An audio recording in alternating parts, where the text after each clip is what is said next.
રાધે રાધે, જય સિયારામ. રાધે રાધે, જય સિયારામ, જય સિયારામ. આપણે કાલે રાધાષ્ટમી છે, એટલે રાધાષ્ટમી ઉપર જ આજે મેં ત્રણેય સત્સંગ લીધા છે.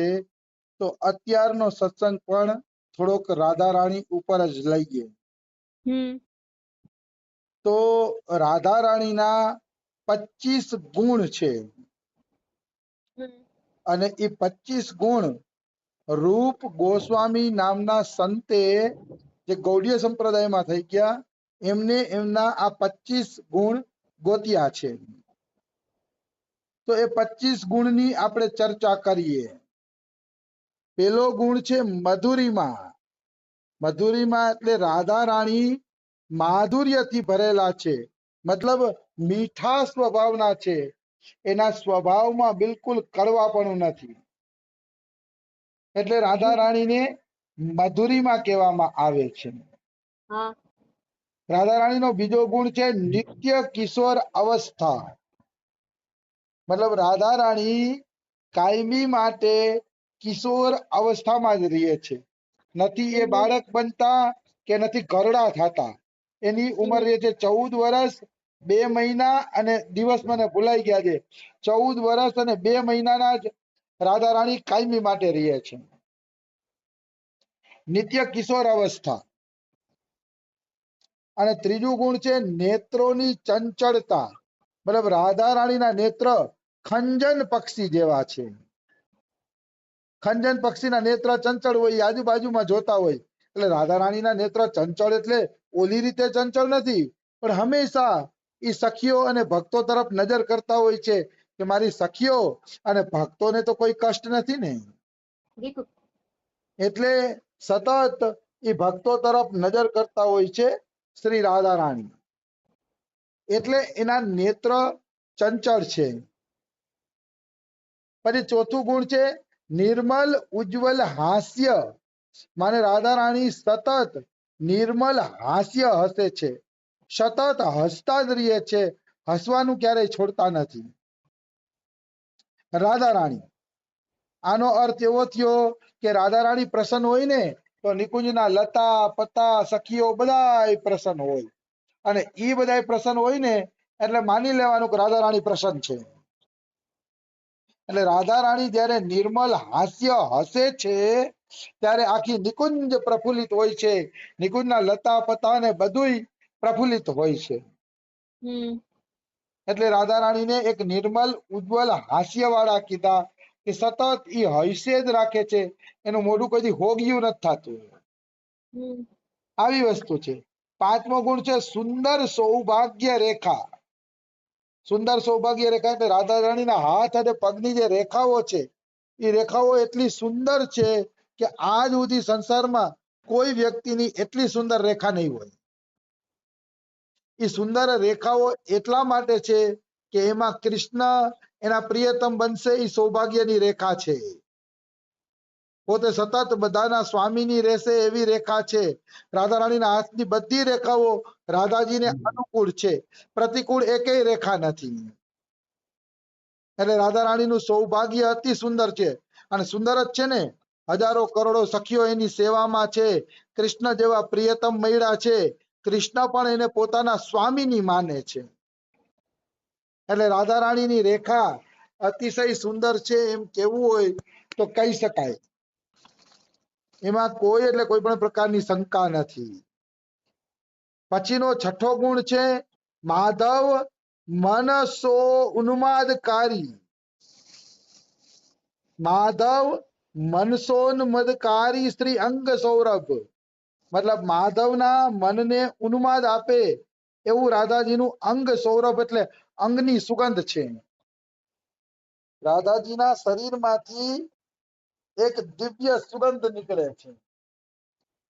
એ સુગંધ વાસ્તવમાં અદ્ભુત છે, જેનો કોઈ પાર ન પામી શકે એવી સુગંધ છે કે જે કૃષ્ણના મનને પણ આકર્ષિત કરી લે છે. નિશ્ચિત એમાં કોઈ એટલે કોઈ પણ પ્રકારની શંકા નથી. એટલે માધવના મનને ઉન્માદ આપવા વાળી રાધાજીના શરીરની સુગંધ છે. આપણો કેમ પરસેવો ગંધાય એટલે આપણે સ્નાન કરવું પડે. રાધાજી સ્નાન ન કરે તોય એના અંગમાંથી એક પ્રકારની સુગંધ નીકળતી જાય છે. એ સુગંધ ક્યારેય બંધ થતી નથી. આવી વસ્તુ છે. પછી 7મો ગુણ છે સંગીત શાસ્ત્ર મેં નિપુણતા. રાધા રાણી સંગીત શાસ્ત્રમાં અતિ નિપુણ છે. મતલબ સંગીતની બધી કળાઓ, સંગીતના બધાય રાગ રાગીણી, તમામ વસ્તુ રાધા રાણી જાણે છે. સંગીત ક્ષેત્રમાં એવી કોઈ વસ્તુ નથી કે જે રાધા રાણી ન જાણતા હોય. એવું કઈ છે જ નહીં. આમ તો સંગીતની અધિષ્ઠાત્રી દેવી તુંગવિદ્યા છે, પણ શ્રી શ્રી રાધા રાણી પણ સંગીત વિશે ઘણું બધું જાણે છે. નિશ્ચિત એમાં કોઈ એટલે કોઈ પણ પ્રકારની શંકા નથી. પછી છે શ્રુતિ મનોજ્ઞ વાણી. શ્રુતિ મનોજ્ઞ વાણી એટલે કાનને ગમે એવી વાણી બોલે છે. કાન અને મનને આનંદ મળે એવી વાણી શ્રી શ્રી રાધા રાણી બોલે છે. મતલબ એકવાર રાધા રાણી બોલે તો તમે સાંભળતા જ રહી જાઓ. તમારું મન એની વાણીમાં ડૂબી જાય એવું સરસ મજાની વાણી રાધા રાણી બોલે છે. અતિશય સખી મારું આ કામ કરી આપીશ એટલા પ્રેમથી બોલે છે કે સખીઓને પણ કામ કરવાનો હોશ જાગી જાય છે કે હું આ કામ રાધા રાણીનું ઝડપથી કરી દઉં. એવી દિવ્ય અને સુંદર એની વાણી છે. પછી 9મો ગુણ છે નર્મ પાંડિત્ય યાની પરિહાસ વાક્યો કે પ્રયોગ में નિપુણતા. મતલબ પરિહાસ પૂર્ણ વાક્ય બોલવામાં પણ રાધા રાણી નિપુણ છે. પરિહાસ વાક્ય બોલવામાં નિપુણ છે એનો અર્થ એવો કે હસી મજાક પણ રાધા રાણી સારો કરી લે છે. અતિશય સુંદર હસી મજાક સખીઓ સાથે કરી લે છે. આ બધાના ઉદાહરણ તો હું નહીં આપું, ખાલી એના ગુણોની ચર્ચા કરવી છે 15 મિનિટમાં. તો એ હસી મજાક પણ બહુ સારો કરે છે. એટલે સખીઓને ક્યારેય એમ લાગતું નથી કે રાધા રાણી ઉદાસ છે.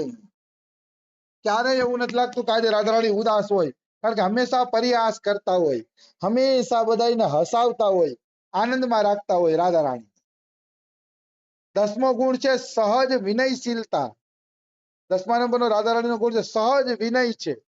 રાધા રાણી એટલા બધા દીન છે કે સખીઓની પણ ક્યારેક સેવા કરવી હોય તો કરી દે છે. એવી તો એની વિનયશીલતા છે. એવું નહીં કે સેવા લીધે જ રાખે છે રાધા રાણી, સેવા લીધે જ રાખે છે, એવું નહીં. એટલા દીન છે, એટલા નમ્ર છે કે ક્યારેક સખીઓની પણ સેવા કરી દે છે. એટલે રાધા રાણીને સહજ વિનયશીલ કીધા. 11મું છે પૂર્ણ કરુણા. રાધા રાણીનું આખું શરીર કરુણાનું જ બનેલું છે. એના કોઈ પણ અંગની અંદર કરુણા ઝલકતી દેખાશે. આંખથી કરુણા ઝલકતી દેખાશે. એના હાથ આશીર્વાદ દેતા હશે અને ચરણ પણ સખીઓની સેવામાં લાગેલા હશે. હરેક રોમે રોમેથી કરુણા વરસાવે છે રાધા રાણી. એટલે એને પૂર્ણ કરુણાની મૂર્તિ કીધી. પછી વિદગ્ધતા એટલે ચતુર. રાધા રાણી વિદગ્ધ છે, અતિશય ચતુર છે. હરેક કળાની અંદર રાધા રાણી ચતુર છે.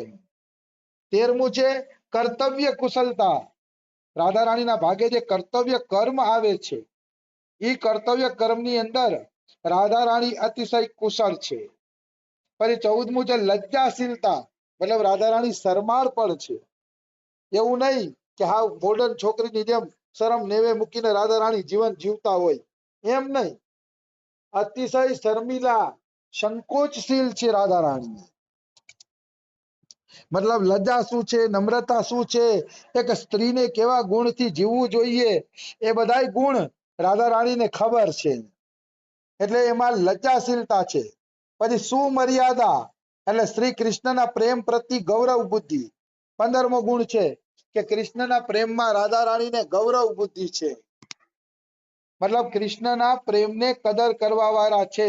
આ સંસારની અંદર કોઈ વ્યક્તિ ઘણાના પ્રેમની કદર ન કરતો હોય ને એટલે એ નુગરો કહેવાય, એને નુગરા માણસ કહેવાય કે કોઈના પ્રેમની કદર ન કરે. પણ રાધા રાણી તો કૃષ્ણના પ્રેમની ખૂબ કદર કરે છે. એને ખબર છે કે કૃષ્ણ ખડે પગે મારી સેવામાં ઉભા રહીએ છે. એટલે કૃષ્ણના એક એક ગુણ ઉપર રાધા રાણી ન્યોછાવર છે. આવી વસ્તુ છે. તો કોઈ આપણા પ્રતિ પ્રેમ રાખતું હોય તો એના પ્રત્યે આપણે ગૌરવ બુદ્ધિ હોવી જોઈએ. ગૌરવ બુદ્ધિ એટલે આદર ભાવ. આદર ભાવ હોવો જોઈએ. જો આદર ભાવ નથી તો આપણી સ્થિતિ સારી નથી. પછી 16મો ગુણ છે પરમ ધૈર્ય.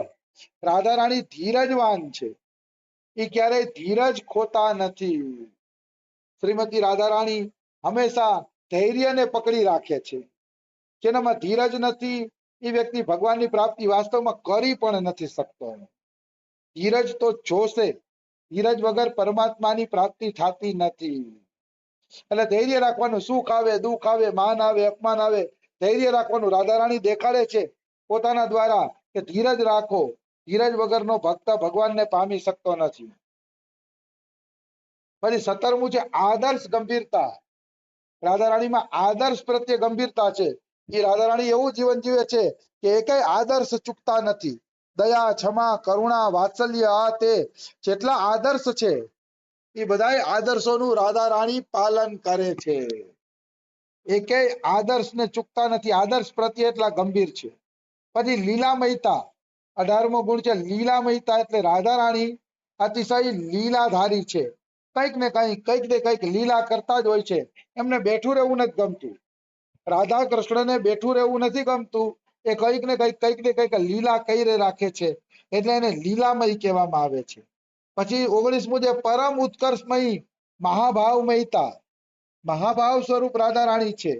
રાધા રાણી સિવાય મહાભાવ બીજા એકેયમાં નથી. મહાભાવ કેવલ રાધા રાણીમાં જ છે. અને 20મું છે ગોકુલ કી પ્રેમ પાત્રી.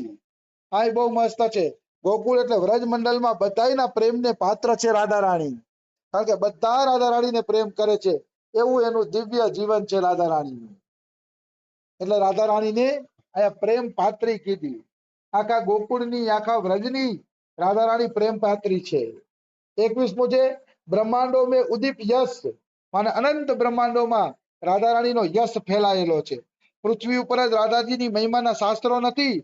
બ્રહ્મલોકમાં, બ્રહ્માંડોમાં બધી જગ્યાએ રાધાજીની મહિમાના શાસ્ત્રો ફેલાયેલા છે. એટલે બ્રહ્માંડોમાં પણ એનો યશ ફેલાયેલો છે. 22મું છે ગુરુજનો કે શ્રેષ્ઠ સ્નેહ કી પાત્રતા. ગુરુજન એટલે વડીલો. કાકા, મામા, માસી, આ તે જે વડીલો છે એ વડીલોના સ્નેહના પાત્ર પણ રાધા રાણી છે. મતલબ બધાય વડીલો રાધા રાણીને ખૂબ જ પ્રેમ કરે છે. રાધા રાણીમાં ખૂબ જ ભાવ રાખે છે બધાય વડીલો. પછી 23મું છે સખીઓ કે પ્રતિ પ્રેમ પરવશતા. રાધા રાણી સખીઓના પ્રેમને વશ છે. સખીઓ જેમ કહે છે એમ રાધા રાણી કરે છે. કારણ કે એના પ્રેમને વશ છે. અને આમ પણ ભગવાનનો નિયમ જ છે કે ભગવાનને કોઈ સાચો પ્રેમ કરશે તો ભગવાન એના પ્રેમને પરવશ થઈ જ જશે. નિશ્ચિત રૂપે ભગવાન એના પ્રેમને પરવશ થશે. એમાં કોઈ એટલે કોઈ શંકા નથી. અને ભક્ત વત્સલતાનો ગુણ કહેવાય કે ભક્તના પ્રેમમાં આધીન બની જવું. રાધા રાણી સખીઓના પ્રેમમાં આધીન બની જાય છે. ભક્ત વત્સલ બની જાય છે. એમાં કોઈ એટલે કોઈ શંકા નથી. 24મો ગુણ છે શ્રી કૃષ્ણ પ્રિયા રમણીઓ મેં સર્વ પ્રધાનતા. કૃષ્ણની જેટલી પ્રિય ગોપીઓ છે એમાં બધાયમાં પ્રધાન ગોપી રાધા રાણી છે. રાધા રાણીથી પ્રધાન ગોપી બીજી એકેય નથી. એટલે કૃષ્ણની સર્વશ્રેષ્ઠ પ્રેમિકા તરીકે, પત્ની તરીકે રાધાજીનું સ્થાન છે. આજ સુધી રાધાજીનું સ્થાન કોઈએ લીધું નથી. અને આજ સુધી રાધાજીનું સ્થાન કોઈ લીધું નથી અને લઈ પણ નહીં શકે એવા છે દિવ્ય રાધા રાણી. એનું પ્રેમનું સ્થાન કોઈ લઈ શકશે નહીં. અને છેલ્લો 25મો ગુણ છે પ્રિયતમ શ્રી કૃષ્ણ કી સદા સર્વદા આપને અધીન રખને કી મધુર શક્તિ. કૃષ્ણને સદાય રાધા રાણી પોતાને આધીન રાખે છે. આધીન રાખે છે એટલે નોકર બનાવીને નહીં. આધીન એટલે એટલો પ્રેમ કરે છે કે કૃષ્ણ સદાય રાધા રાણીને આધીન રહે છે. આ આધીનતા એક દિવ્ય શક્તિ છે. રાધા રાણીના પ્રેમમાં એટલી પવિત્રતા છે કે કૃષ્ણ રાધા રાણીના આધીન રહે છે. એની આધીનતામાંથી છટકી શકતા નથી. આ પ્રેમની તાકાત છે. વ્યક્તિમાં સાચો પ્રેમ હોય તો આ તાકાત ઉત્પન્ન થાય છે. તો આ રાધા રાણીના 25 ગુણ હતા એ આપણે લીધા. બીજું હનુમાનજીનું ચરિત્ર કાલે લઈ લેશી. રાધે રાધે. જય સિયા રામ.